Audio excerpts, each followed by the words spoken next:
Welcome to Luca and Miguel. Enjoy the video.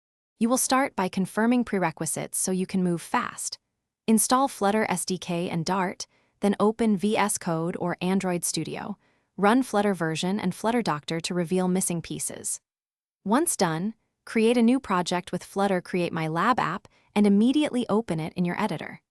Make sure an emulator or physical device is available and configured because you want to run your app as you change code. This first action loop accelerates learning through iteration. You now implement core features by organizing code and using the framework effectively. Create clear folders, lib/main, Dart for entry, widgets for UI components, and models for data. Choose stateful widget when state changes frequently. Use hot reload to iterate, save and watch instantly. Offload CPU-heavy tasks to async methods or isolates to keep UI responsive. Add dependencies in PubSpec.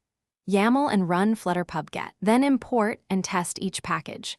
This middle phase, you finish by polishing, testing, and packaging your app for release. Test on multiple screen sizes and use Media Query or Layout Builder to adapt layouts. Profile performance with DevTools and eliminate jank by using const widgets and trimming rebuilds.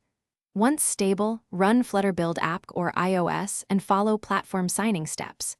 If something breaks, try Flutter Clean, restart the editor, and rerun Flutter pubget. This simple reset resolves many dependency and cache issues quickly, so make that your first troubleshooting move.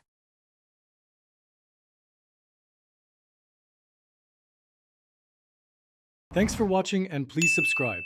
It's the best investment you'll ever make.